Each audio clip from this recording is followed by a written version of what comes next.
Hey guys, this is Dr. Hub. Today we are looking at the treatment of choice in the chronic PIDs. So in terms of the young woman, so the choice of surgery, it is the conservative surgery or the salpingectomy, or there is the salpingo-oophorectomy,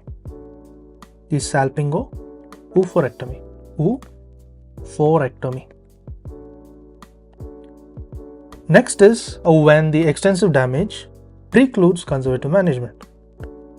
So extensive damage which precludes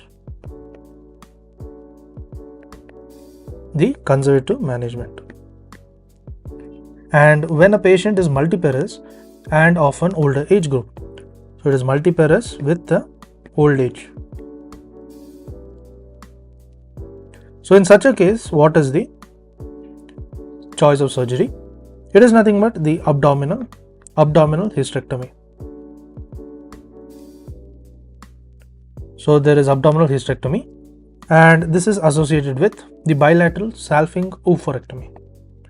So this bilateral salpingo-oophorectomy.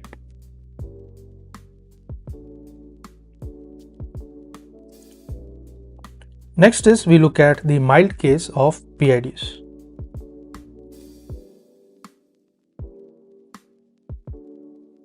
So mild case of the PID, so adequately treated and in terms of the minimal damage, but infection may lead to the infertility. In terms of the minimal damage, but the infection may lead to infertility. Infection can lead to infertility. So in such a case, what is the choice of surgery? The choice of surgery in such a case is going to be tuboplasty.